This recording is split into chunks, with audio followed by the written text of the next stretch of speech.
김준기 전 DB그룹 회장이 가사도우미를 성폭행한 혐의로 지난해 피소당한 사실이 뒤늦게 알려졌습니다. 당시 상황을 상세하게 적은 청와대 국민청원까지 등장하면서 논란이 더욱 커지고 있습니다. 나이트포커스 김근식 경남대 교수, 최영일 시사평론가와 이야기 나누겠습니다. 두 분 안녕하세요. 안녕하세요. 네, 오늘 충격을 준 사건 사고 소식부터 짚어보지요. 첫 번째 주제어 영상 보겠습니다.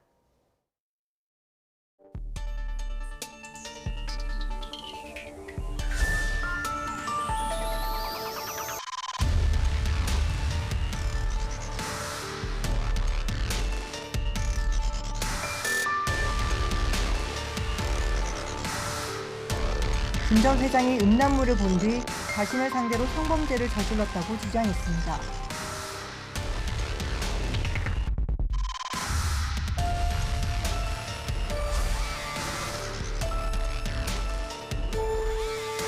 미국 어디 지역인가요? 투표가 끝난 상태인데 혹시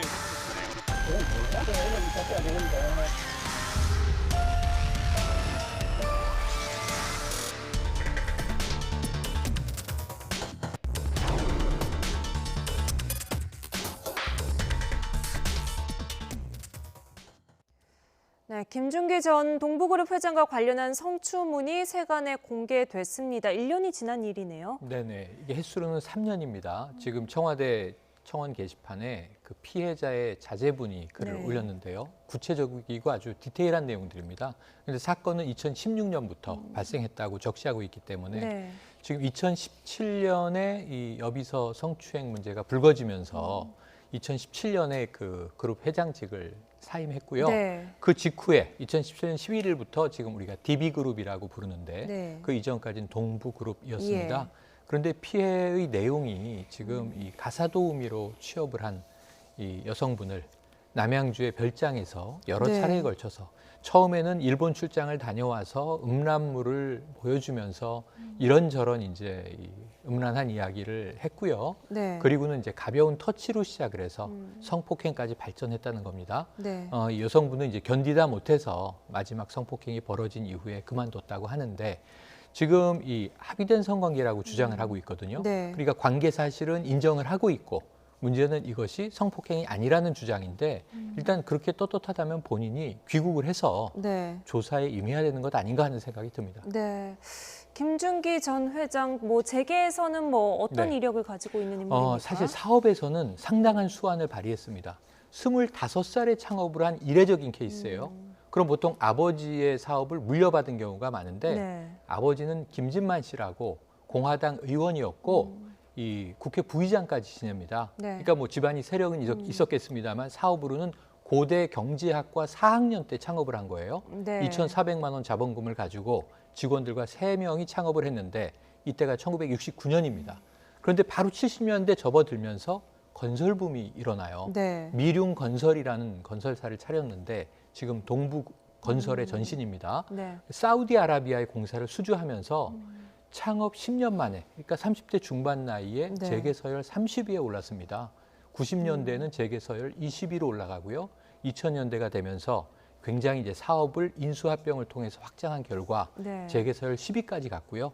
2007년경에는 정경련 부회장까지 지냈습니다. 그러니까 사업 부분에서는 매우 반듯하게 이 그룹을 성장시켜 나온 인물로 그동안은 굉장히 우리나라 청년 벤처 1호 아닌가? 네. 이 존경할 만한 사업가다라고 봤었는데 2017년 이후에 몰락의 길을 걷게 됩니다. 네. 이른 성공을 한 어떻게 보면 입지전적인 맞습니다. 네, 이야기를 가지고 있는 인물이지만 또 이렇게 불미스러운 일로 회사에 해를 끼치게 됐습니다. 어떻습니까? 요즘에 이렇게 사회적으로 좀 저명한 인사들 또는 뭐 사회 좀 위에서 네. 엘리트라고 불리는 인물들한테서 이런 일들이 정말 많은 것 같은데요. 그러니까 이제 이 김준기 전 회장도 사실은 재계에서는 굉장히 뛰어난 평가를 받고 있는 분이고 그다음에 성공적인 신화를 창출했던 분인데 저 개인적으로 그런 생각을 합니다만 최근에 연예인들의 어떤 그 추행 사건도 마찬가지고 모든 게 뭐냐면 자기의 직업과 자기의 일을 수행하는 데 있어서 그 꿈과 목표가 무엇인지 생각해 보면 단순히 돈을 버는 게 꿈이라고 한다면 돈을 다 일정하게 벌었을 때는 그 다음에 굉장히 허무해질 수 있는 네. 거거든요.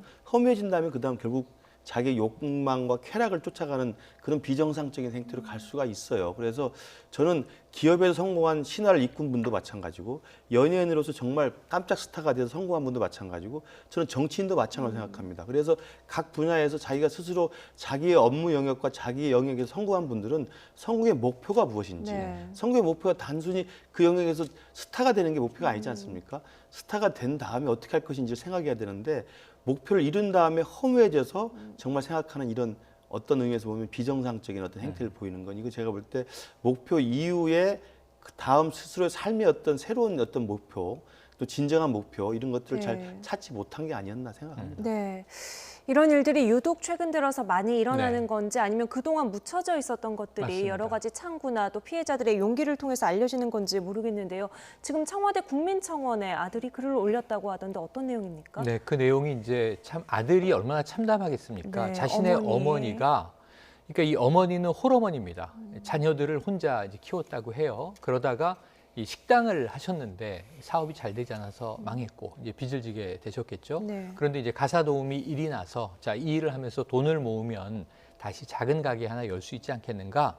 그러면서 열심히 일하려고 들어간 분이니까 네. 정말 열심히 일하셨을 것 같은데 문제는 거기가 이제 김준규 회장의 별장이었다는 것이고요. 네. 그리고 이제 어느 순간부터 아까 말씀드린 대로 음란물을 보여주면서 음란물에 대한 평을 했고요. 네. 또 아주 이게 입에 담기 어려운 이야기들이 그 안에 담겨 있습니다. 김준규 회장이 이 여성을 얼마나 폄훼하고 네. 비하했는지에 대한 내용들이 담겨 있고 그리고 이제 성추행이 성폭행으로까지 발전을 했고 네. 이 어머니라고 이제 지칭된 피해 여성분은 이제 그때마다 항의를 했다고 해요. 네. 그러다가 아마 저항할 수 없게 되니까 이 녹음과 녹취, 영상 녹화까지를 증거 수집을 하게 됩니다. 그러다가 더 이상 견딜 수 없게 돼서 그만두고 나왔는데 네. 그만두고 나온 이후에도 김준규 회장 측에 회유가 있었다는 거고요. 네. 그리고 지금 와서는 합의된 관계다. 오히려 돈을 얻어내기 위해서 이러한 이제 공개를 한 것이다라고 주장하고 있는데 이 피해 여성 가족 쪽에서는요.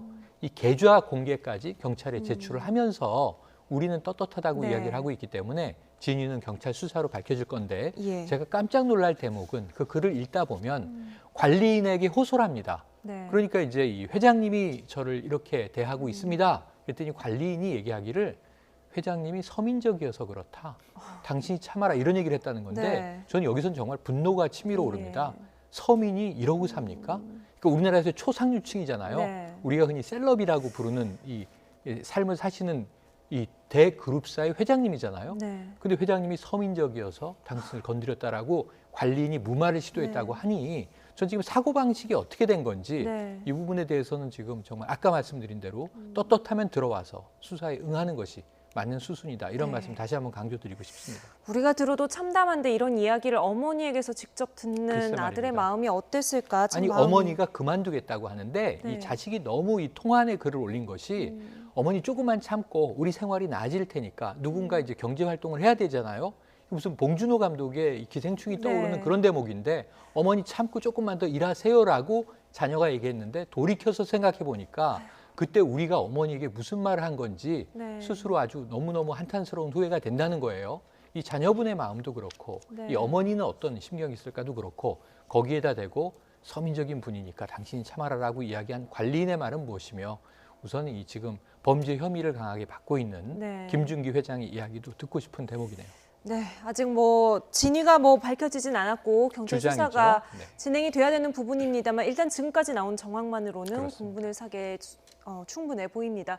그런데 지금 인터폴 공조 수사까지 네. 진행이 되고 있는 상황인데 이 유력 인사, 이 유명 인사면 좀 행적을 쫓기가 조금 더 쉬울 것 같은데 어렵습니까? 이미 2017년에 말씀하신 대로 여비서 성추행 사건으로 이제 수배가 돼가지고 있는데 일단 해외로 출국한 다음에 지금 들어오질 않고 있는 거예요. 네. 그리고 지금 경찰 아까 이야기 나왔습니다만 어디든지 모르겠다는 거거든요. 그래서 지금 경찰 입장에서는 기소 의견으로 보낸 건데 검찰에서도 기소를 하면 그 기소 당사자 그러니까 이른바 피의자를 데려와 가지고 법정에 세워야 되는데 피의자가 해외에 있기 때문에 이걸 기소 중지라고 합니다. 그래서 네.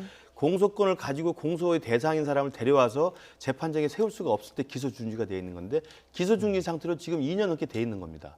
그래서 여비서 성추행 사건으로 이미 돼 있는 상태에서 지금 오늘 이번 또 한 번 2016년부터 남양주 별장에서 이른바 성폭행 관련된 기소가 추가돼 있기 때문에 네. 인터폴에서는 적색 수배령을 내렸고 그렇다고 한다면 사실 공조를 한다면 미국 어딘가에 있다면 사실 데려올 수 있어요. 저는 네. 잡아올 수 있다고 보는데 지금 말씀하신 것처럼 진위 여부는 가려야 되겠습니다만 그런 정말 모든 사람의 공분을 살 만한 갑질이자 무리한 한 개인에 대한 인권 탄압 내지는 인권의 어떤 심해적인 어떤 네. 성폭행이 있었다고 한다면 데려와서 법정에 세워서 저는 분명히 그 죄가를 가려야 될 필요가 있고 네. 그 죄에 대한 책임을 분명히 져야 한다고 생각합니다. 그렇지 않으면 대한민국에서 아까 말씀드린 것처럼 기업에서 성공한 사람, 그다음에 연예인으로 성공한 사람, 정치에서 성공한 사람, 성공이 무슨 의미가 있습니까? 네. 성공 뒤에 그런 흑막이 있고 한 개인에 대한 처참한 인권 탄압이 있다고 한다면 그 부분을 다 보여줘야만 그 성공의 내막에 대한 국민들에 대한 시선이 또 정해지는 거거든요. 네. 그런 면에서 보면 들어와서